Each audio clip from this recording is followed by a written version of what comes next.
anunciamos: Dios es luz y no hay ninguna tinieblas en Él. Si decimos que tenemos comunión con Él y andamos en tinieblas, mentimos y no practicamos la verdad. Amén. Oremos. Bendito Dios y Padre, Señor del cielo y de la tierra, poderoso y sabio Dios, ante ti, Señor, estamos en este día, con temor y temblor reverente, Señor, al escuchar tu palabra, al mirar, Señor, quién eres tú. Señor, gracias porque una adoración verdadera, como hablábamos hace algunos días, corresponde, Señor, a un conocimiento adecuado de ti. Y ese conocimiento viene por medio de tu palabra. Viene de entenderte, de saber quién eres tú, lo que has hecho y lo que estás haciendo. Señor, gracias porque por medio de tu palabra tenemos luz. Ella es, como ella misma dice, lámpara a nuestros pies y lumbrera a nuestro camino.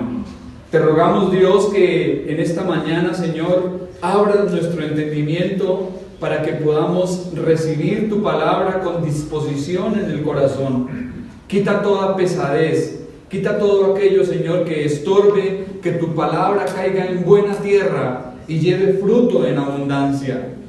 Señor, porque como dice ella misma, Señor, como desciende de la lluvia y la nieve de los cielos y no vuelve allá, sino que riega la tierra y la hace germinar y producir, así es la palabra que sale de tu boca y no volverá a ti vacía, sino que hará lo que tú quieres y será prosperada en todo aquello para lo que la enviaste.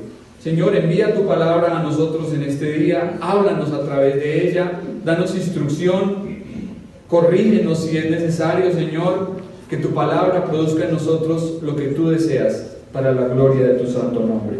En Cristo Jesús, tu Hijo, Señor, te lo pedimos y te damos gracias. Amén. Amén. Bien,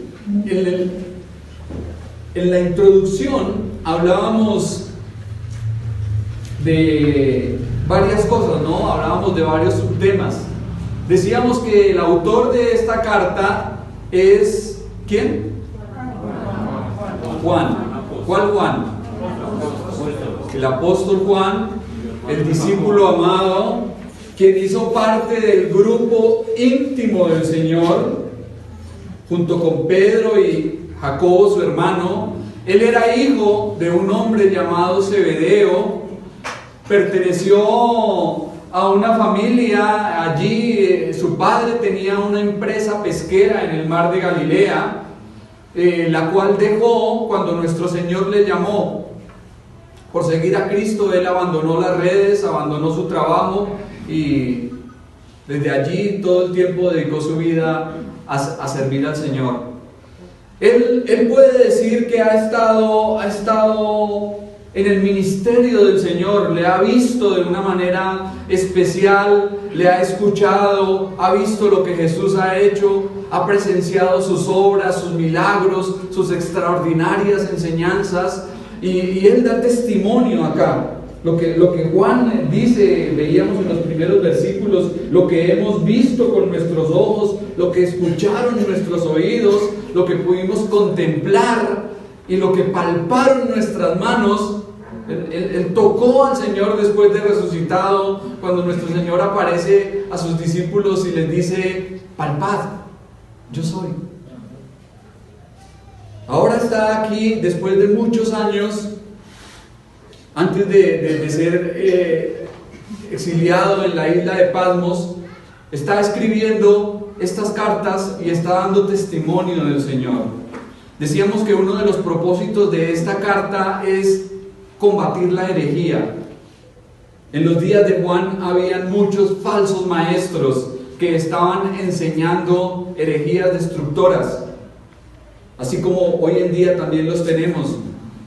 Falsos maestros abundaban y Juan escribe para contrarrestar todas esas enseñanzas falsas.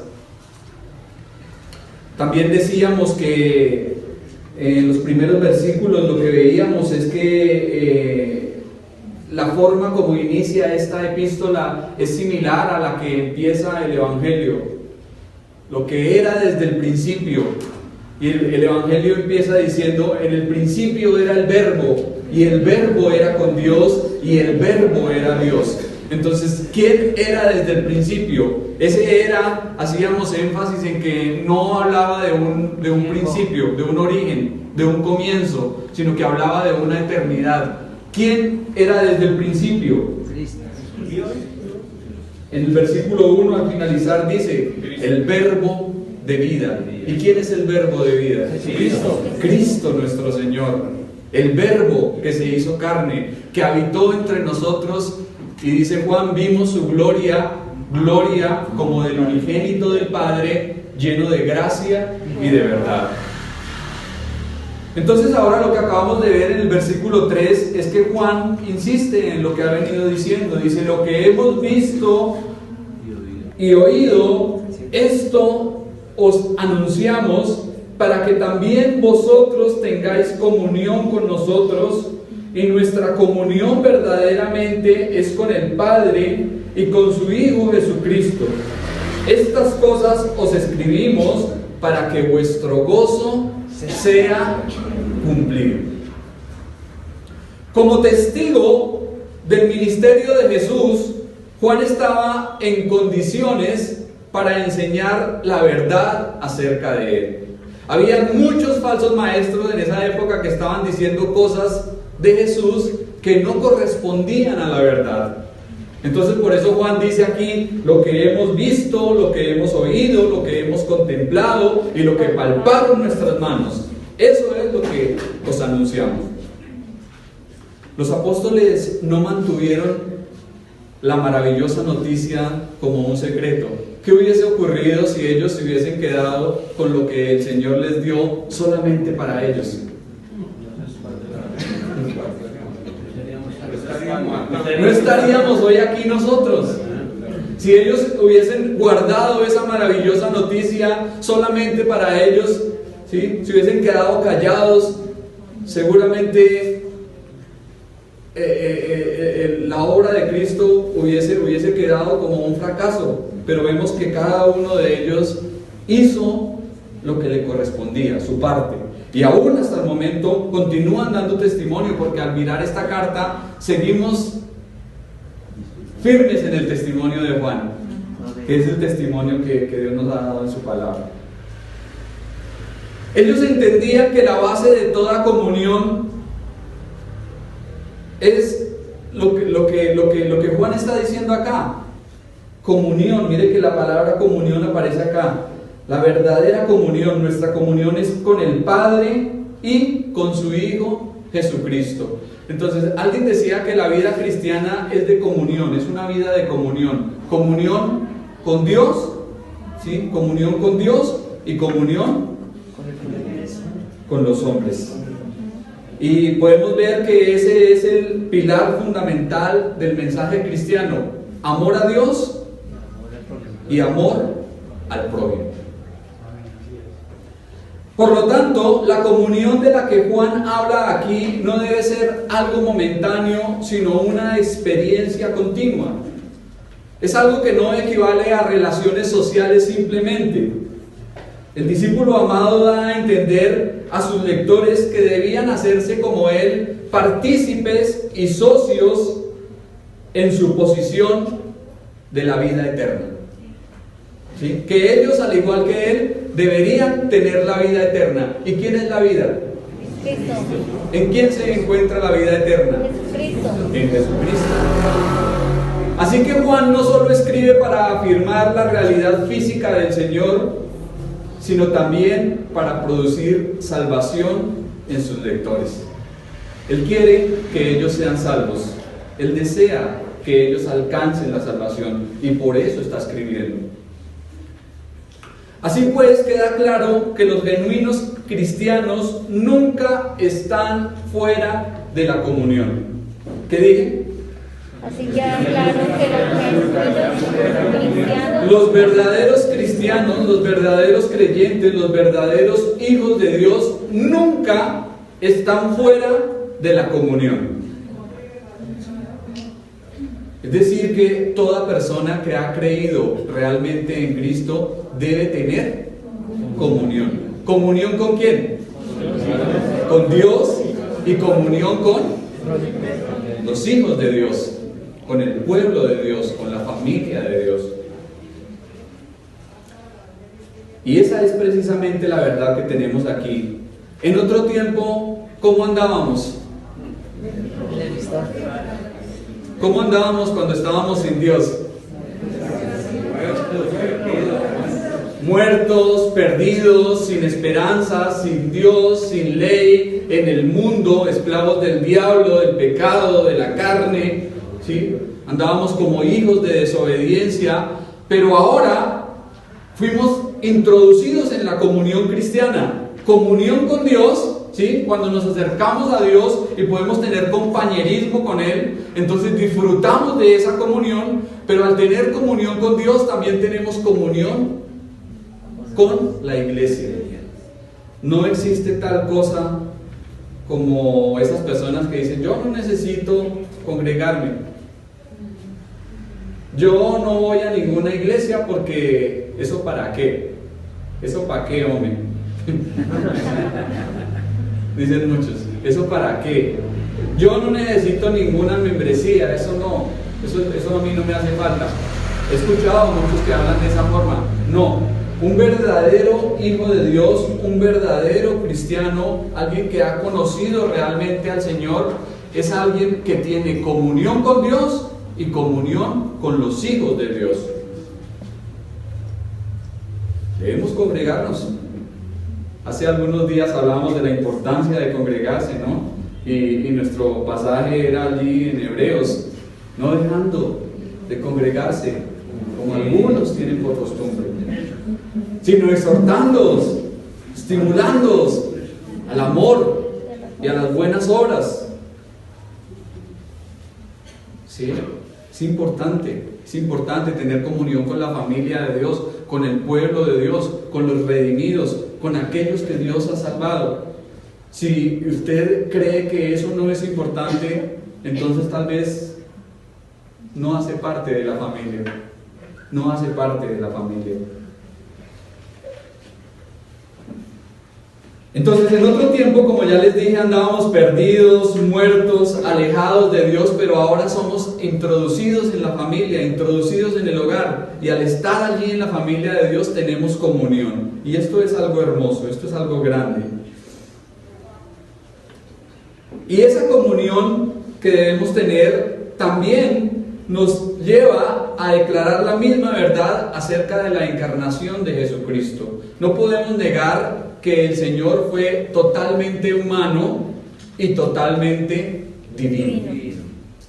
Lo que mirábamos ahí en los primeros versículos es que Juan, en los dos primeros versículos, está diciendo: Cristo fue realmente hombre, realmente hombre, porque le escuchamos, le vimos, le tocamos, comimos con Él. Incluso Juan se recostó al lado del pecho del Señor, tal vez escuchó el latido de su corazón y se dio cuenta de que era realmente carne, que era un hombre. Entonces lo que Juan está diciendo es: ese Jesús que fue totalmente humano es también totalmente divino, es totalmente Dios. Eso es lo que nos está enseñando, y esa es la verdad sobre la cual también tenemos comunión. Ahora mire que se habla aquí de Jesucristo, con su Hijo Jesucristo. Jesús es el nombre que recibió nuestro Señor en su nacimiento, y nos habla de su perfecta humanidad. ¿Recuerdan cuando el ángel habló a María y le dijo: y llamarás su nombre Jesús? Jesús. Entonces Jesús es el nombre humano del Señor, pero Cristo es el nombre divino que nos habla de su deidad. Es el nombre que se refiere a Él como el ungido de Dios y el Mesías, el enviado.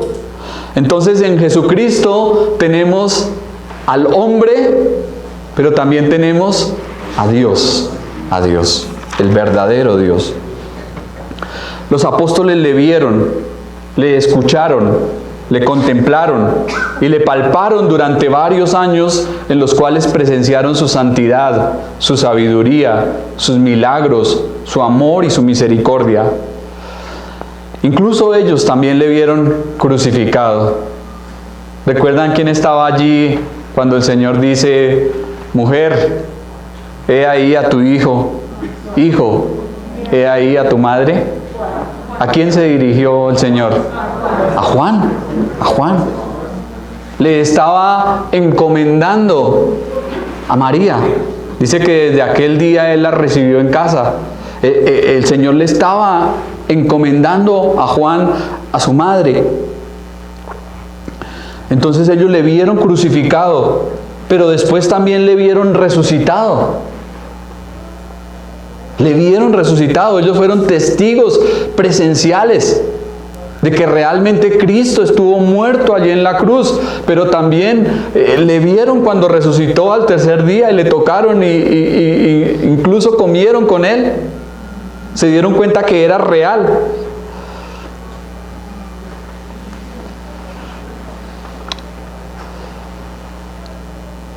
Así que luego de salvarnos, Dios nos introduce en la comunión.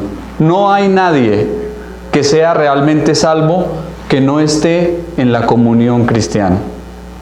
Todos los que han creído realmente en el Señor deben hacer parte de la comunión. Comunión con Dios y comunión con la familia de Dios. No puedo decir amar a Dios y aborrecer a mi hermano.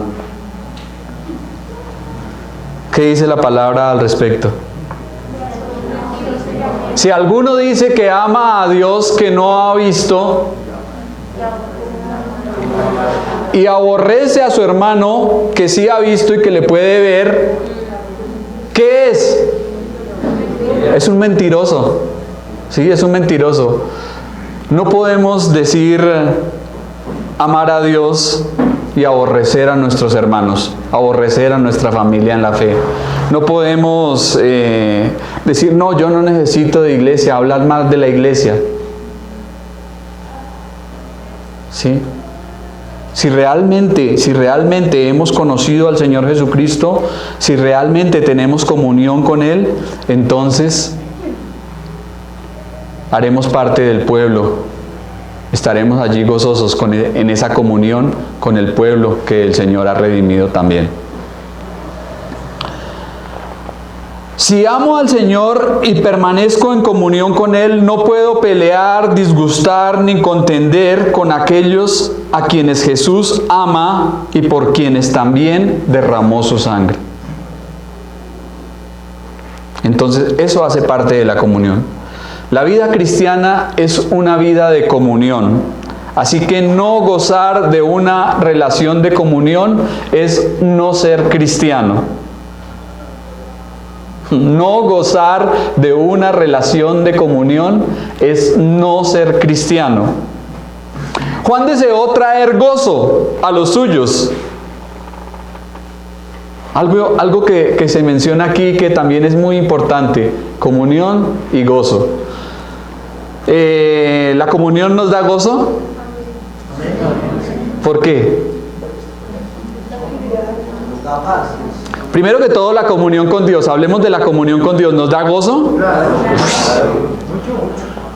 Saber usted que puede acercarse ante el omnipotente, ante el soberano, ante el todopoderoso, ante el bendito Señor y derramar ante Él su alma, decirle las cosas que le duelen, confiar en Él, acercarse a Él como un hijo se acerca a su padre. Eso es algo muy grande, muy glorioso. Podemos hacerlo, podemos acercarnos y tener comunión con Dios. Eso nos da gozo, pero también nos da gozo tener comunión con nuestros hermanos, el compañerismo cristiano. Saber que hay personas que están orando por nosotros, saber que hay otros que podemos decirle, hermano, ayúdeme por esto, necesito oración por esto, acompáñeme en esto, y tener esa compañía, tener esa hermandad, esa fraternidad, también nos produce gozo. Entonces por eso termina aquí el versículo 4 diciendo, estas cosas os escribimos para que vuestro gozo sea cumplido. ¿Usted anda gozoso de la comunión? Hay cristianos amargados.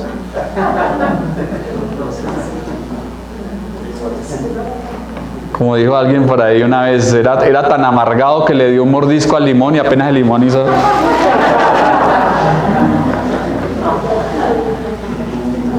Hay cristianos que son tan amargados que no se les ve el gozo por ninguna parte, ¿sí?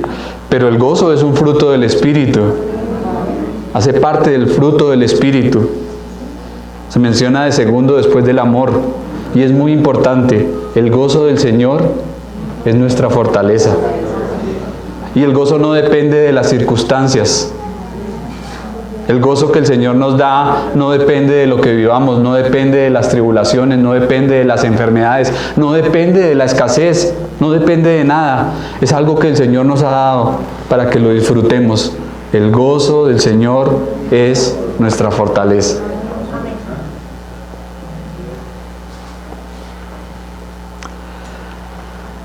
Lo que Jesucristo concede es una bienaventuranza de gozo, felicidad y comunión con Dios. Generalmente cuando estamos preparando un sermón, mi hermano pastor, cuando estamos preparando una enseñanza, buscamos ciertas cosas para llegar a nuestra audiencia, ¿no es cierto? Y eso es lo que Juan está haciendo acá con su carta. Él busca llegar a sus lectores por medio de lo que está escribiendo, para que ellos viviesen en la comunión con Dios y en la comunión con su pueblo, y al hacerlo experimentaran el gozo que viene de la misma. Los falsos maestros afirmaban creer en Cristo, pero negaban su naturaleza humana, lo que demostraba una falta de genuina salvación. De modo que la afirmación que el apóstol hace aquí es adecuada acerca de Cristo y se constituye en la primera prueba de verdadera comunión con Dios y pertenencia a su pueblo, a su familia. Versículo 5.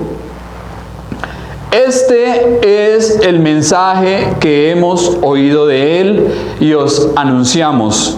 Dios es luz y no hay ningunas tinieblas en Él. Juan comienza ahora a instruir a sus lectores sobre los requisitos para la comunión con Dios. La suma y sustancia de toda la enseñanza dada por el Maestro mientras estuvo y caminó en esta tierra fue: Dios es luz y ninguna tinieblas hay en Él. Al decir que Dios es luz, ¿qué está diciendo? ¿Qué podemos imaginarnos al saber que Dios es luz? Vida. ¿Qué más? Santidad, pureza. Además que Dios es verdadero y confiable. Sí, que Dios es amor, que en Él no hay engaño, que en Él no hay mudanza de variación, que en Él no hay mentira, que Dios es totalmente confiable y fidedigno. Y al decir Dios es luz, está diciendo que Él es perfectamente santo y veraz y que solamente Él puede sacarnos del pecado. En Dios no hay ninguna imperfección moral, ni en naturaleza, ni en actitud, ni en acción. La luz también se relaciona con la verdad, ya que ¿qué hace la luz? Cuando usted llega a un lugar que está oscuro y prende la luz,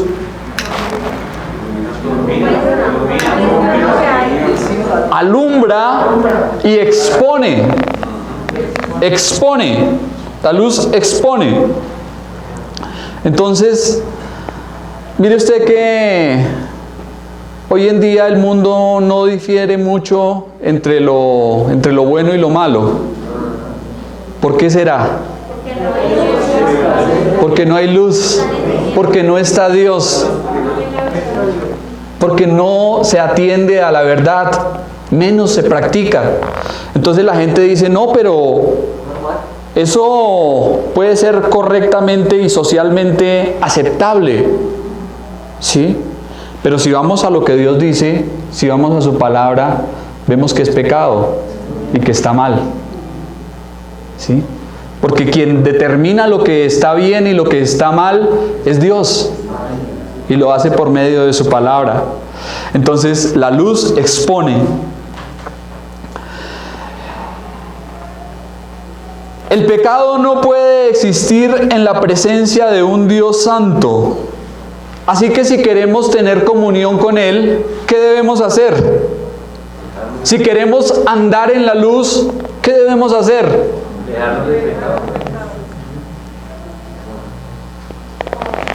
Apartarnos de todo estilo de vida pecaminoso. Las cosas ante sus ojos están evidenciadas, desnudas y descubiertas. En el pasaje que veíamos en esta mañana en el Génesis, mi hermano nos hacía énfasis en que Dios es el Dios que ve, ¿no? Agar llegó a ese lugar al lado de ese pozo y dijo, es Dios que ve, pero Ismael significa el Dios que oye. Entonces Dios no es solamente el Dios que ve, es también el Dios que oye, que escucha, ¿sí? Ante Él no hay nada oculto, ante Él no hay nada que se pueda esconder.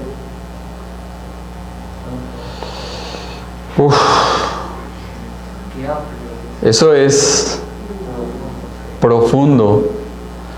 Si Dios discierne todas las cosas y para Él todo está desvelado y todo lo sabe, entonces ¿cómo debemos vivir? ¿Cómo debemos andar, mis hermanos? Si Dios es luz y no hay ninguna tinieblas en Él, ¿cómo debemos andar? En luz. En luz. Si queremos tener comunión con Él, debemos dejar toda clase de tinieblas, todo estilo de vida pecaminoso, todo aquello que desagrade y ofenda al Señor. Si realmente queremos tener comunión con Dios. Es una hipocresía afirmar que somos de Él y al mismo tiempo vivir como se nos antoje. Mucha gente dice, sí, yo soy cristiano, sí, yo he creído, pero ¿viven peor que el mismo Satanás? Sí. Eso es una hipocresía. El Señor juzgará todo eso. Al decir Dios es luz, el apóstol Juan nos quiere decir que Dios es glorioso y esplendoroso, que así se ha revelado y así se ha dado a conocer por los hombres, que no hay nada escondido ni furtivo en Él. Otra gran función de la luz es mostrar el camino. ¿Usted ha viajado de noche en su auto? ¿Sí? ¿Por qué carretera se siente más seguro? ¿Por la oscura o por la alumbrada? Por la que está iluminada, ¿no es cierto? Entonces, al decir Dios es luz, Juan nos está diciendo, Dios también guía a los suyos, les muestra por dónde deben andar, les muestra el camino, los lleva. Cuando hablábamos del contexto del pastor allí en el Evangelio de Juan, decíamos, mis ovejas oyen mi voz, yo las conozco y ellas me siguen, y yo les doy vida eterna. El Señor nos coge y nos lleva.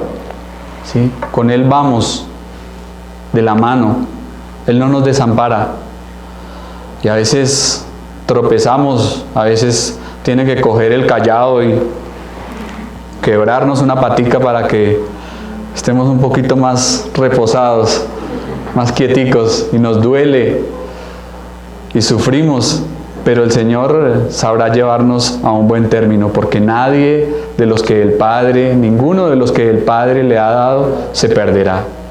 Ninguno. Entonces mire usted cuánto podemos decir acerca de la luz. Ahora, por otra parte están las tinieblas. ¿Qué es esto de las tinieblas? ¿Qué representan las tinieblas? Oscuridad, ¿qué más? Maldad, pecado, desobediencia, muerte, temor, angustia.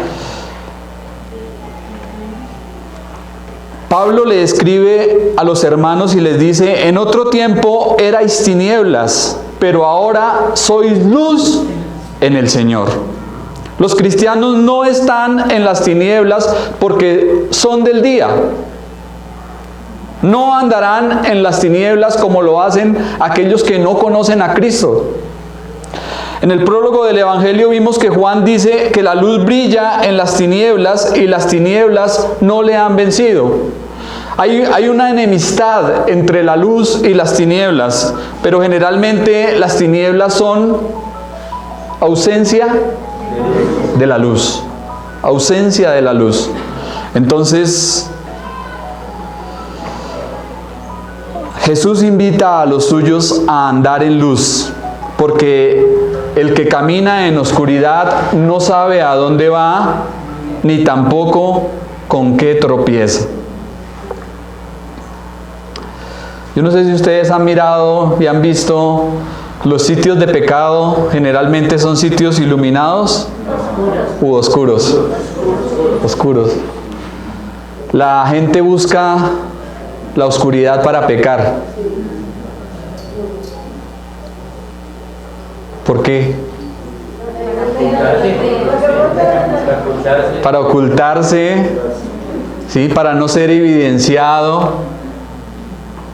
¿Sí? Y usted mira que todos esos bares, todas esas cantinas, tabernas, todos esos lugares, antros de mala muerte, son a media luz, a luz muy baja. Y la gente está allí haciendo una cantidad de cosas en medio de la oscuridad, se mueven en la oscuridad y parece que se deleitaran en la oscuridad, pero ¿cómo debe vivir un hijo de Dios? ¿Cómo debe andar un cristiano? En la luz, en la luz, en la luz. Si Dios es luz, tiene que andar en la luz. Entonces lo que Juan nos está diciendo aquí es que todas estas cosas de andar en la luz es un fruto espiritual que se debe dar en la atmósfera de Cristo. O sea, cuando uno está con el Señor, cuando uno está en Dios, son cosas que deben de fluir, deben verse. Hay algunos hermanos que dicen: sí, yo he creído en Cristo, yo he hecho la oración de fe, yo he confiado en el Señor, a mí me predicaron el Evangelio, yo creo que la Biblia es verdad, pero sus vidas son como oscuras, como que no se puede ver transparencia, como que no son del todo claras. Entonces uno dice: ¿realmente esta persona ha conocido a Dios? ¿Realmente ha sido salvado? ¿Es de Dios? ¿Tiene comunión con el Padre? ¿Tiene comunión con Cristo? ¿Tiene comunión en la familia de Dios? Y sabemos que las tinieblas más densas están reservadas para ¿quiénes? ¿Quiénes estarán en las tinieblas de afuera, donde será el lloro y el crujir de dientes? Los enemigos de Dios. ¿Sí? Para todos ellos están preparadas las tinieblas. Allí será el llanto y el crujir de dientes. Todos ellos estarán separados de Dios por la eternidad. Versículo 6 y termino. Si decimos que tenemos comunión con Él y andamos en tinieblas, ¿qué hacemos?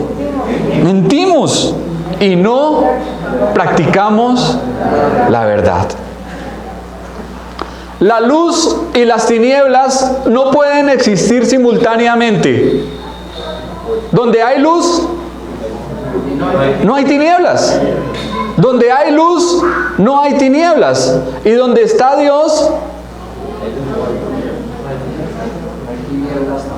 donde está Dios, No hay práctica del pecado. No hay práctica del pecado. Hay una vida de obediencia, una vida de santidad, una vida rendida a Él. Entonces la luz y las tinieblas no pueden existir simultáneamente. Donde Dios no está, todo es oscuridad y penumbra. A veces quisiéramos ver y esperar algunas cosas buenas de la gente que no tiene a Dios. ¿Sí? No sé, pero tal vez a usted le ha pasado. A veces tenemos expectativas demasiado altas con respecto a ciertas personas y esperamos tal vez cosas de esas personas, pero esas personas no tienen a Dios.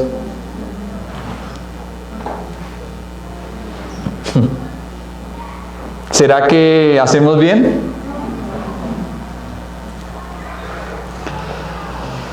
Donde Dios no está, todo es oscuridad.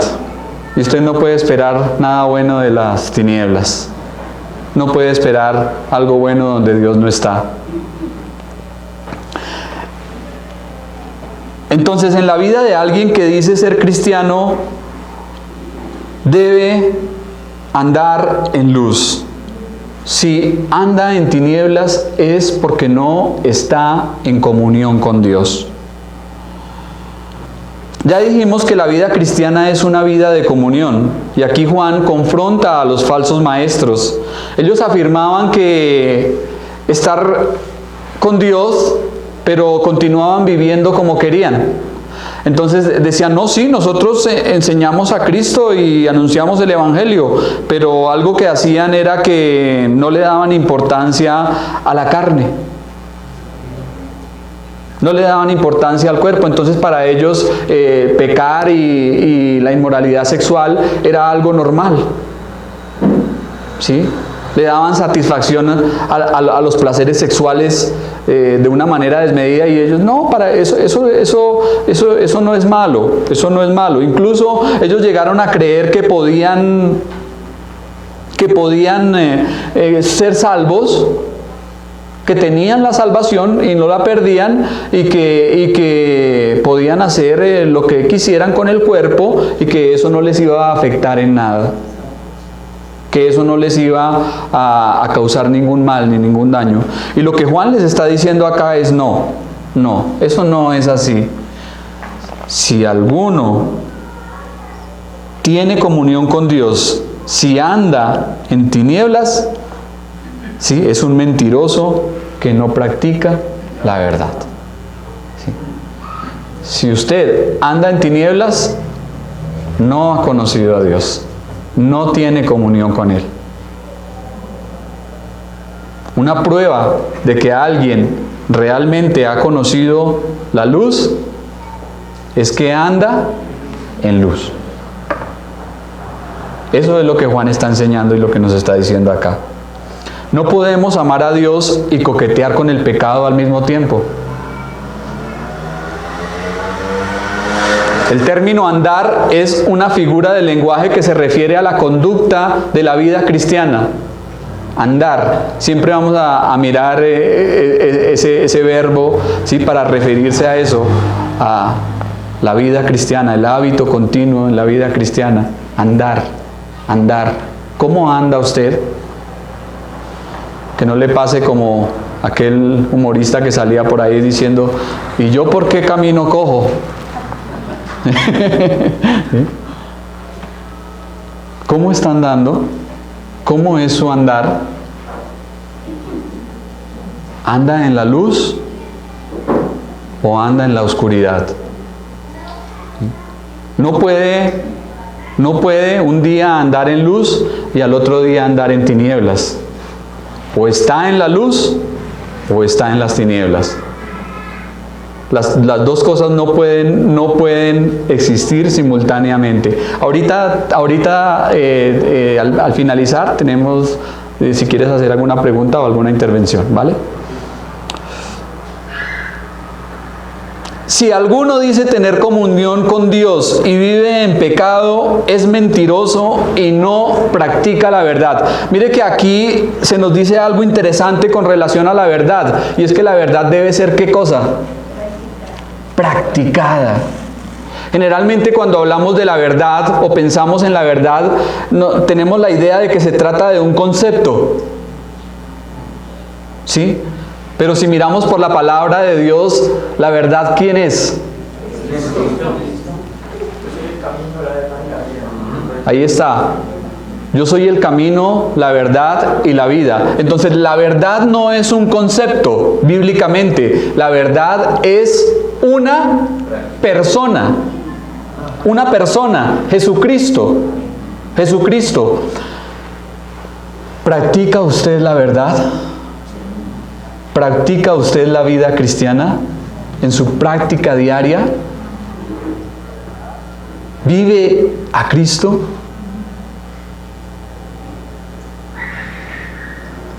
Si vive a Cristo, no puede andar en tinieblas, no puede andar en oscuridad. Ahorita vamos a cantar una canción del testimonio de un hombre que era ciego. ¿Sí? ¿Recuerdan cuando estudiamos el estudio de Juan allí, que había un hombre ciego y el Señor le untó saliva con barro en los ojos y luego le mandó a lavarse? Jesús es la luz del mundo. Jesús es la luz del mundo. Dios es luz, pero Jesús es la luz del mundo. ¿Vive usted en esa luz?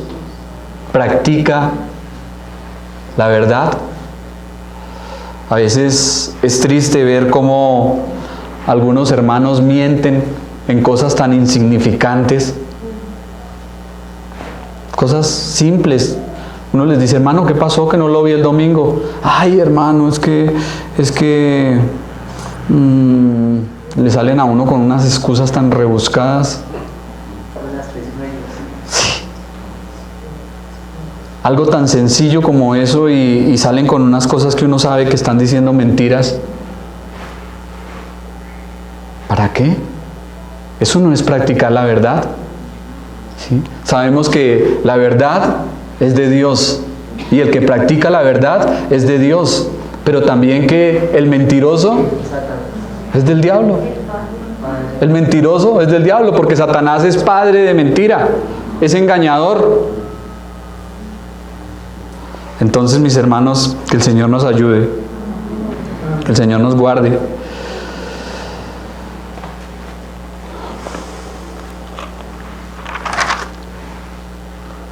Entonces, todo aquel que afirme de disfrutar comunión con Dios debe andar en la luz. La verdad que Dios nos ha dado a conocer debe vivirse en nuestras vidas. La verdad debe ser practicada. 4 cosas importantes ya concluyendo y terminando este mensaje en esta mañana, en este día. Comunión. Comunión. ¿Tiene usted comunión? ¿Tiene usted comunión con Dios? Si usted tiene comunión con Dios, verá de dónde el Señor le ha sacado y el terrible estado de lo que es una vida sin Él. Sabrá que es un pecador. Entre usted más se acerque a Dios, más sucio se verá. Ninguna persona que tenga una verdadera comunión con Dios se sentirá, ¡uy, qué bueno soy! ¡Qué santo! ¡Qué espiritual! No. La persona que tiene una verdadera comunión con Dios siempre será consciente de su bajeza, de su indignidad y de que Dios ha hecho algo en su vida por pura gracia y misericordia. Comunión. Gozo. ¿Tiene gozo? Sonría. Cristo le ama. La comunión con el Señor y la comunión con los hijos de Dios debe traer gozo a nosotros para que nuestro gozo sea cumplido. Gozo, debemos andar gozosos. Que nada nos quite ese gozo que Dios da. Andar en la luz. Andar en la luz. Aborrecer las tinieblas. aborrecer las obras pecaminosas de la carne, no dar rienda a ellas, negarnos continuamente, decir no, yo debo agradar a Dios, yo vivo para Dios, mi vida es de Dios y debe ser una adoración continua para Él. Y por último, practicamos la verdad. Practicamos la verdad. Vivir la verdad. Vivir a Cristo. Si somos como Cristo es, si andamos en Él, si estamos en Él, si respiramos a Cristo, si andamos en Cristo, si Cristo es nuestro todo, simplemente viviremos la verdad. Viviremos la verdad. Amén.